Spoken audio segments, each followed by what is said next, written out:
Bud Not Buddy, Chapter 15. Now, Bud, Miss Thomas said, this is what we call Grand Calloway Station. She parked the car in front of a big house and got out, so I grabbed my suitcase from the back seat and I jumped out too.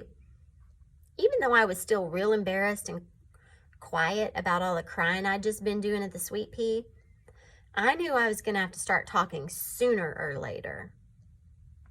So I asked her, how come this house has got a name, ma'am? She said, Mr. Calloway said a long time ago that there were so many different people in and out of here at so many different hours of the day and night that it reminded him of the train station in New York City, Grand Central Station. The name kind of stuck. As soon as we got inside, Miss Thomas said, I'll show you around the place tomorrow.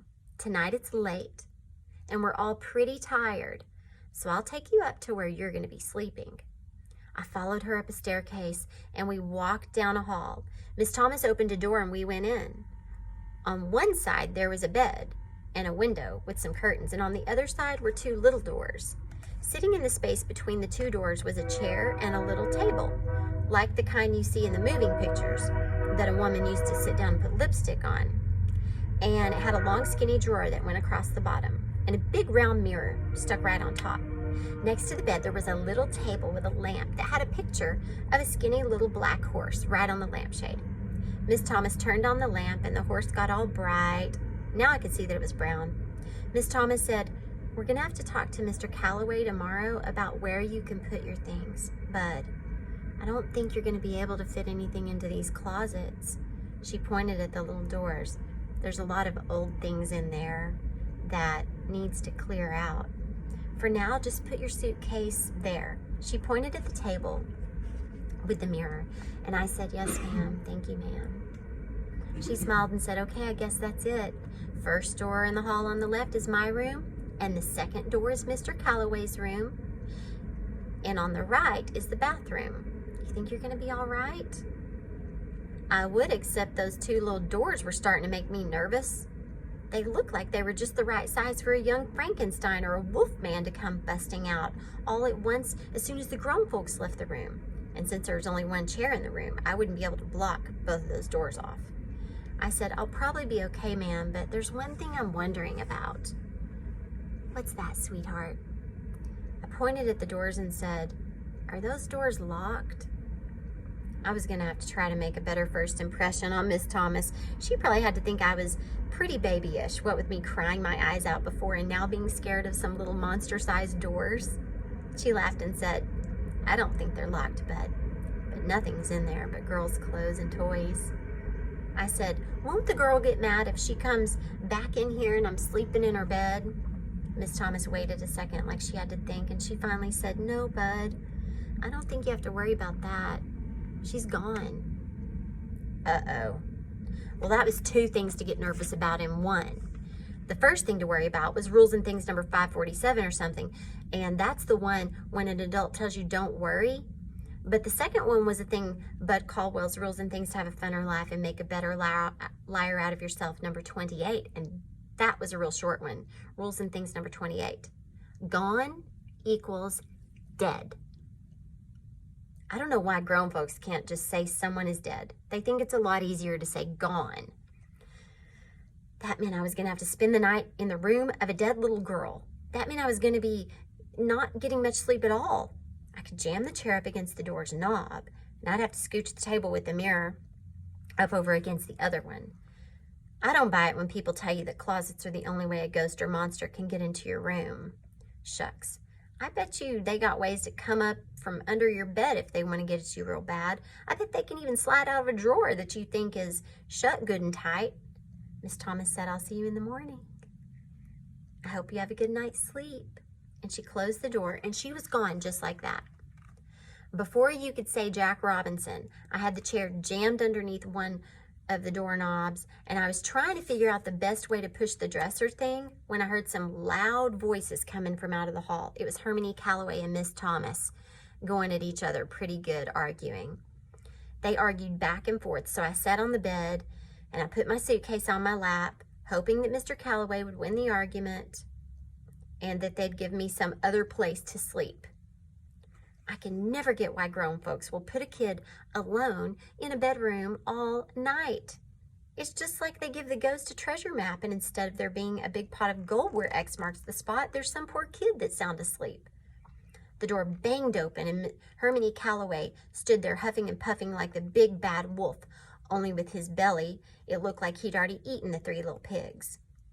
I wasn't too worried, because I could see the toes of Miss Thomas's shoes in the doorway. Herman E. Calloway looked at me sitting on the bed and rushed over to the first little closet door.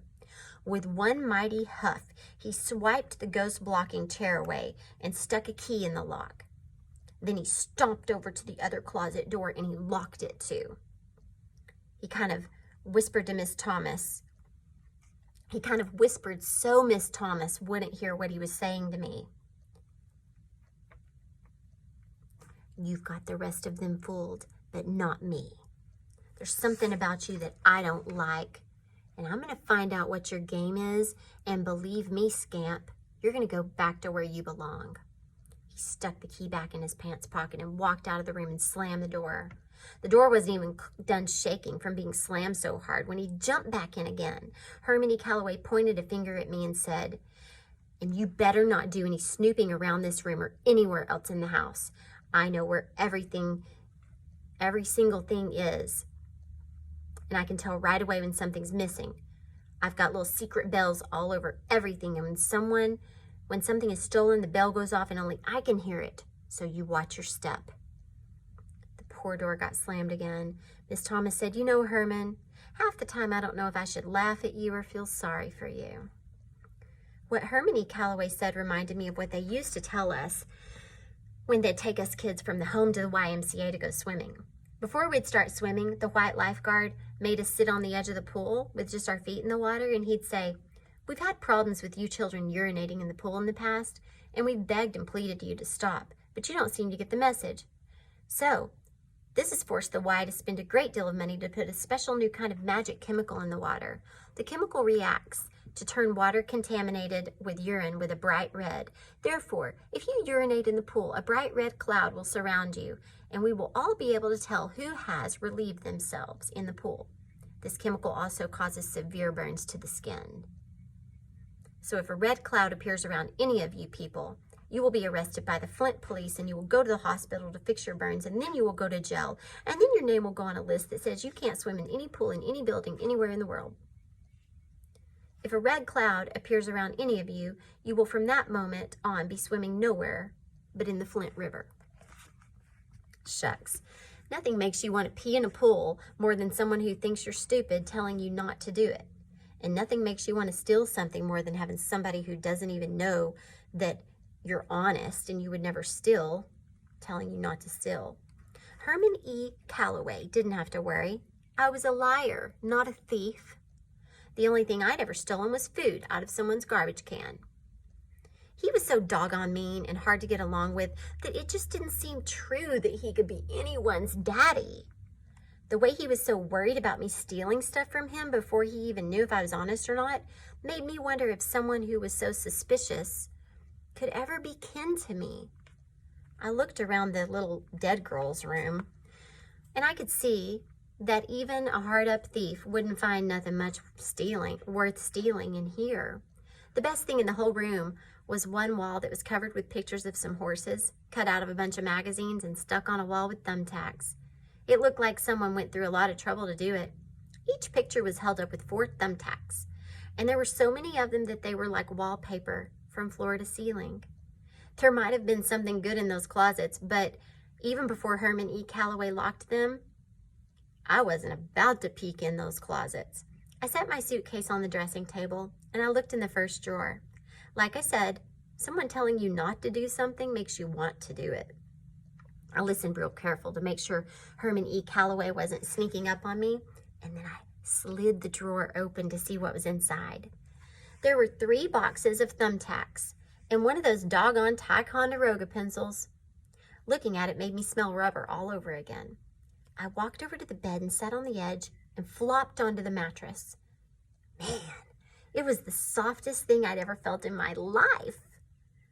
I rubbed my arms up and down on the blanket and pulled the pillow out and underneath my head. The bed even had 2 sheets on it, just like Toddy Boy's. It was strange. Even though this was the bedroom of some girl who kicked the bucket, I wasn't feeling scared or nervous at all. I took in a deep breath, and I felt like I was sleeping with my own blanket wrapped around my head. I took in a couple more deep breaths, and I could hear Mama starting to read another story to me.